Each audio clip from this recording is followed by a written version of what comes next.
मैं आपके लिए फिर से वीडियो लेकर आई हूँ। हम जो यूरोप में समाजवाद और रूसी क्रांति पढ़ रहे थे, उसके अंतर्गत हमने बहुत सारी स्टोरी पढ़ी, कैसे कैसे क्या क्या घटनाक्रम चल रहा था। फिर यूरोप में जो हमारा नाम है कि यूरोप में समाजवाद और रूसी क्रांति, तो समाजवाद जो लाया गया, क्या क्या किया गया, ये सब हम लोग पढ़ रहे थे, कैसे उद्योगों का सामूहिकरण किया गया। उसके बाद हम देखते हैं कि जो प्लांट इकोनॉमी उन्होंने बनाई थी, यानी एक नियोजित अर्थव्यवस्था की शुरुआत 1927-28 में सोवियत संघ ने की थी। उसके तहत एक संसाधनों को एक उपयोग करके एक लक्ष्य निर्धारित किया गया कि कैसे हम आगे बढ़ेंगे। इसी बीच में 1927-28 में जो है, लेनिन के बाद स्टालिन नाम के जो व्यक्ति थे, वो पार्टी की कमान उन्होंने संभाली, कम्युनिस्ट पार्टी की, और उनके युग का एक दौर शुरू हुआ। तो आज जो हम पढ़ेंगे वो है स्टालिनवाद और सामूहिकरण। यानी जो स्टालिन थे उनका क्या सोच थी, क्या विचारधारा थी, उसको स्टालिनवाद कहा जाता है। लेनिन के विचारों को लेनिनवाद कहा जाता है, वैसे ही स्टालिन के विचारों को स्टालिनवाद कहा जाता है। और उनके सामूहिकरण, यानी कैसे उन्होंने सामूहिकरण का दौर शुरू किया, क्या क्या उसमें किए, ये सब चीज़ें इस पूरे वीडियो में हम जानेंगे। तो 1927-28 में जैसा कि हम देख रहे थे कि अनाज का संकट जो है उत्पन्न हो रहा था, तो 1927-28 में अनाज का संकट बहुत ज़्यादा बढ़ गया। शहरों में खासकर बहुत ज़्यादा हो गया था, अनाज महंगा हो गया था, पाव रोटी महंगी हो गई थी, है ना। तो सरकार ने क्या किया कि अनाज की कीमतें जो है तय कर दी, यानी फिक्स कर दी कि इस कीमत पर ही आपको अनाज बेचना पड़ेगा। ऐसा होता है ना, जिस चीज़ की कमी आ जाती है उसको बहुत महंगे दामों पे बेचने लगते हैं लोग, चाहे वो पानी ही क्यों ना हो। अगर किसी जगह पे पानी की भी कमी रहती है तो लोग उसी को जिसके पास होता है वो बहुत महंगा महंगा बेचते हैं ना, अवसरवादिता जिसको कहते हैं। तो अनाज की कीमतें बढ़ी तो सरकार को लगा अनाज तो खाने के लिए सबसे आवश्यक चीज़ है, अगर ये महंगा हो गया तो लोग कैसे काम करेंगे, है ना, कैसे भूखों मर जाएंगे, तो आवश्यक है। तो उन्होंने अनाज की कीमतें फिक्स कर दी। अब भाई अनाज की कीमतें फिक्स हुई तो उन पर जो व्यापारी थे या किसान थे वो अनाज बेचने को तैयार नहीं थे। उनको ये था कि भाई इतनी कीमत पर हम अनाज बेच के क्या करेंगे, हमें तो लाभ ही नहीं मिलेगा। उन्होंने अनाज बेचना बंद कर दिया, अपने गोदामों में भरे रहे। तो सरकार ने जब देखा कि ये लोग मक्कारी कर रहे हैं, नहीं बेच रहे हैं, तो उन्होंने क्या किया, एक दौरा किया। कम्युनिस्ट पार्टी के जो अधिकारी लोग थे उन्होंने एक दौरा किया पूरे उसका, और वहाँ पर 1928 में, है ना, 1928 में उन्होंने दौरा किया और सरकार ने कुलकों के ठिकाने पर छापा मारा। कुलक उनको कहते थे, जो बड़े बड़े किसान होते ना, अमीर लोग किसान, जिनके पास बहुत बड़ी खेती होती थी, बड़े बड़े खेत होते थे, और उनसे बहुत ज़्यादा वो भंडार करके रखते थे, स्टोर करके रखते थे अनाजों का। उनके ठिकानों पर छापे मारे और जबरन अनाज बिकवाया गया। जो अमीर लोग थे, किसान थे या व्यापारी थे जिनके पास स्टोर था, तो वो कालाबाजारी रोकने के लिए उन्होंने उनको जबरन खुलवाया और अनाज मार्केट में बिचवाया। ठीक है, अब इससे क्या हुआ, लोगों को थोड़ा सा असंतोष हुआ है ना, जिनका कुछ जाता है तो वो तो कष्ट में होंगे, उनको लगा ये तानाशाही कर रहे हैं। इसके साथ साथ ही ये सब हो गया। उसके बाद भी जब अनाज की कीमतों में अंतर नहीं आया, अनाज का संकट खत्म नहीं हुआ, तो फिर विचार किया उन्होंने कि क्यों ना खेती का सामूहिकरण किया जाए। क्या हुआ था कि जब 1917 में रूसी क्रांति हुई थी तो बड़े बड़े जमींदारों से या कुलीन वर्ग के लोगों से खेत लेकर बांट दिए गए थे। जिनके पास जमीनें नहीं थी उनको बांट दिए गए थे, ठीक है, भूमिहीन कृषकों को। तो इससे क्या हुआ था कि खेत छोटे छोटे हो गए थे ना, एक समान अनुपात में जब सबको बांट देंगे तो छोटे छोटे खेत हो गए थे। उन छोटे छोटे खेतों में एक प्लांट एग्रीकल्चर करना पॉसिबल नहीं था, एक आधुनिक कृषि करना संभव नहीं था, क्योंकि आधुनिक कृषि के लिए बड़े बड़े संयंत्र लगाए जाते हैं, उसके लिए बड़े खेतों की आवश्यकता होती है। तो सरकार को लगा कि अब इसमें हम आधुनिक तरीके से तो खेती कर नहीं सकते, तो उन्होंने बड़े बड़े खेत बनाना शुरू किए। तो क्या हुआ कि सारे किसानों की ज़मीनें ले ली गई वापस, और उस पर बड़ा सा एक खेत बनाए गए जो राज्य के नियंत्रण में थे, सरकार के नियंत्रण में थे।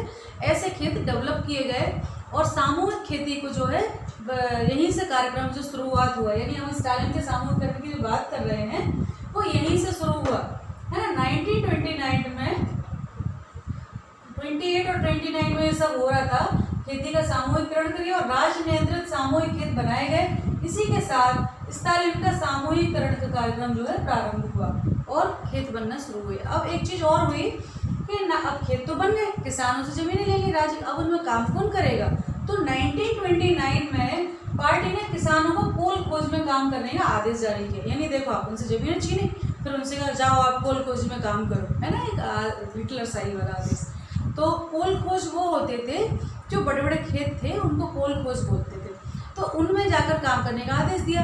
अब लोग किसान गए, लेकिन कुछ किसान जो है जाने को तैयार नहीं थे, क्योंकि व्यवस्था ये थी कि किसान जाके काम करेंगे, उसमें जो प्रोडक्शन होगा उस प्रोडक्शन के माध्यम से जितना फ़ायदा होगा वो सभी किसानों को बराबर इक्वल बांट दिया जाएगा। लेकिन कुछ मतभेद थे, कुछ लोगों को इससे हो सकता है फ़ायदा हो रहा हो, किसी का शोषण हो रहा हो, तो उन्होंने किसानों ने इसका विरोध करना शुरू किया। उन्होंने कहा कि हम समाजवाद का विरोध नहीं करते हैं, है ना, इस विचारधारा का विरोध नहीं करते हैं, लेकिन हम कुछ विभिन्न अलग अलग कारण हैं जिनके कारण हम ये सामूहिक खेतों में काम करने से मना कर रहे हैं, हम इसमें काम नहीं कर सकते।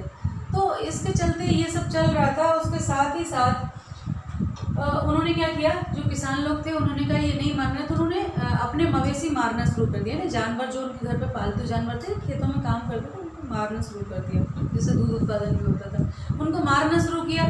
तो लगभग 1/3 1931 से लेके 29 से लेके 31 तक जो मवेशी थे उनकी संख्या में 1/3 कमी आ गई। उन्होंने बड़ी संख्या में मार दिए तो 1/3 कमी आ गई है ना किसानों की उसमें, जानवरों की संख्या में। और 1930 से 1933 तक क्या हुआ, फसल खराब हो गई। लोग, एक होता है ना कि एक अपना होता है, जैसे कोई चीज़ अपनी है, मेरी है, अगर ये मेरा पेन है तो मैं इसकी हिफाजत करूँगी, अच्छे से काम करूँगी, है ना, कोई भी चीज़। तो जब पर्सनल खेत थे तो वो लोग बहुत अधिक मेहनत करते थे, क्योंकि वो उनका था, उसका प्रोडक्शन उनको मिलना था, तय था। लेकिन यहाँ पर उनको पता था हम काम कर रहे हैं, हमें कितना, मान लो कोई बहुत जी तोड़ काम कर रहा है, उसको भी उतना ही मिलना था, जो मक्कारी दे रहा है, कम काम कर रहा है, उसको भी इतना मिलना था।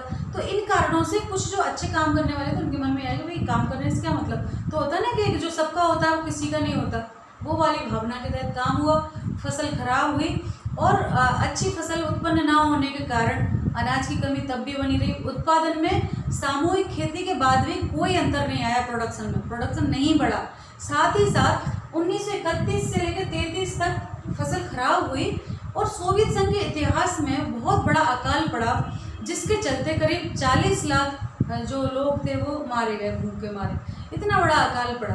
तो कहीं ना कहीं सोवियत संघ का जो ये कार्यक्रम था वो फेल रहा, उतना अच्छा नहीं हो पाया और बहुत सारी चीज़ें ज़बरदस्तियाँ भी की गई लोगों के साथ, है ना, कि उनको ज़बरदस्ती जो है पार्टी में नियोजित अर्थव्यवस्था के अंतर्गत जो काम हो रहे थे उनका जो विरोध कर रहे थे लोग, उनको जबरन जो है केस लगा के डाल दिया जाता था जेलों में, और ऐसे अपराधों के लिए सज़ा दी जाती जो उन्हें किए ही नहीं, या फिर कि उनको अपराध उतना नहीं होता था जिसके लिए बंदी बना दिया जाता, लेकिन उनकी कोई सुनवाई करने वाला नहीं था, क्योंकि अगर उनने विचारधारा का विरोध किया, स्टालिनवाद का विरोध किया, तो उनको जेलों में भर दिया जाता। इस तरह के काम शुरू हो गए थे, तो लोगों के अंदर विद्रोह था और 1939 तक आते आते इतना ये बढ़ गया था अकाल के मारे कि 1939 तक आते आते करीब 20 लाख लोग जो है वो या तो जेलों में थे या श्रम शिविरों में भेज दिए थे। श्रम शिविर मतलब एक शिविर टाइप में बनाते थे, उसमें लोगों को, मजदूरों को भरा जाता था और काम कराया जाता था, आपको काम करना ही करना है। तो ये स्थिति वहाँ पर पैदा हो गई थी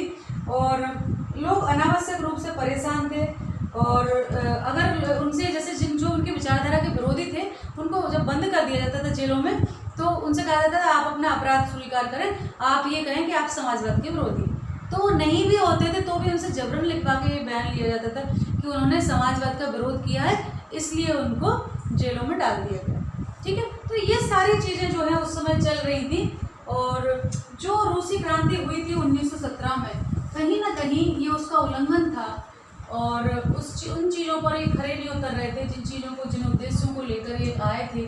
बड़ा दिवा स्वप्न था, यानी बहुत अच्छे सुनहरे सपने दिखाए गए थे कि ये होगा और ये होगा वो होगा, लेकिन वैसा कुछ नज़र नहीं आ रहा था।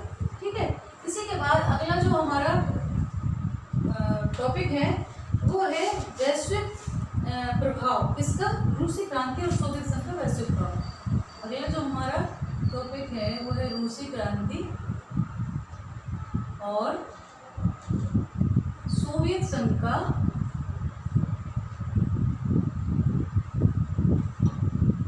वैश्विक प्रभाव, यानी विश्व में उसका क्या प्रभाव रहा है इस रूसी क्रांति के बाद। तो चूंकि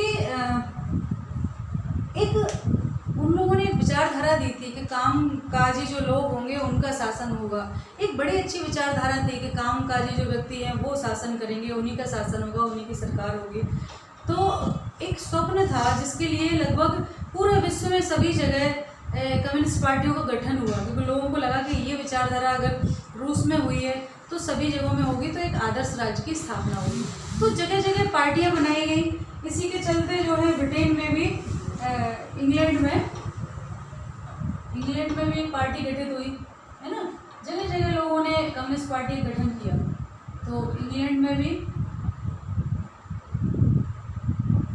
एक पार्टी गठित हुई, कम्युनिज्म से संबंधित थी, और उसका नाम था communist party of great Britain. Communist party of great Britain इसका नाम था। यानी पार्टी, उसमें कम्युनिस्ट पार्टी थी जो ब्रिटेन की थी ना, ग्रेट ब्रिटेन, इसका गठन हुआ।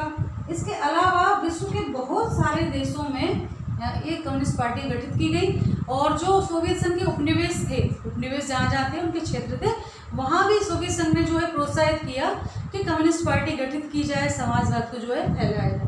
काम हुआ, लेकिन देश के अंदर ही, उनके देश के अंदर ही लोग ये समझने लगे थे कि जिस विचारधारा को लेकर रूसी क्रांति हुई थी वो लक्ष्य प्राप्त नहीं किए गए हैं, और एक औद्योगिक रूप से पिछड़ा देश जो है वो आज एक औद्योगिक रूप से समृद्ध देश बन गया था, आधुनिक खेती वाला देश बन गया था। लेकिन कुछ मूलभूत सुविधाएं थी, कुछ स्वतंत्रताएं थी जो वहाँ उनको नहीं प्राप्त थी, जिससे उनके अंदर ही विद्रोह शुरू हो गया था। जो सारे देश के अंदर, सोवियत संघ के अंदर ही लोगों में ये विद्रोह शुरू हो गया था।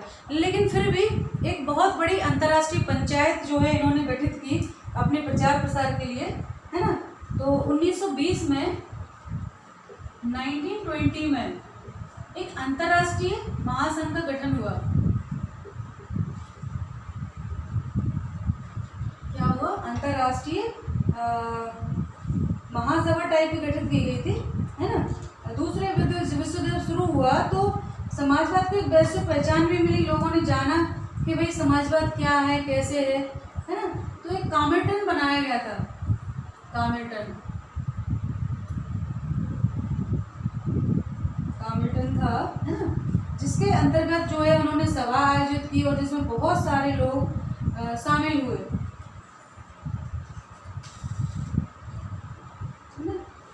बहुत सारे लोग जो है वहाँ पर उपस्थित हुए थे, और कई प्रतिनिधियों ने अंतर्राष्ट्रीय कॉमिटन में कई देशों के प्रतिनिधि शामिल हुए।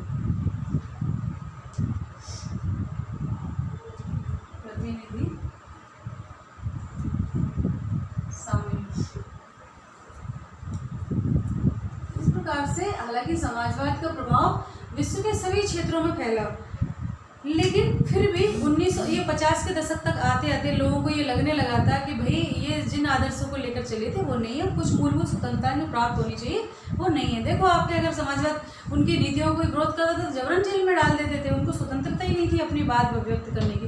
तो ये सारी कमियां उजागर हुई और लोगों का एक मोह था जो समाजवाद के प्रति वो कहीं ना कहीं थोड़ा सा कम हुआ।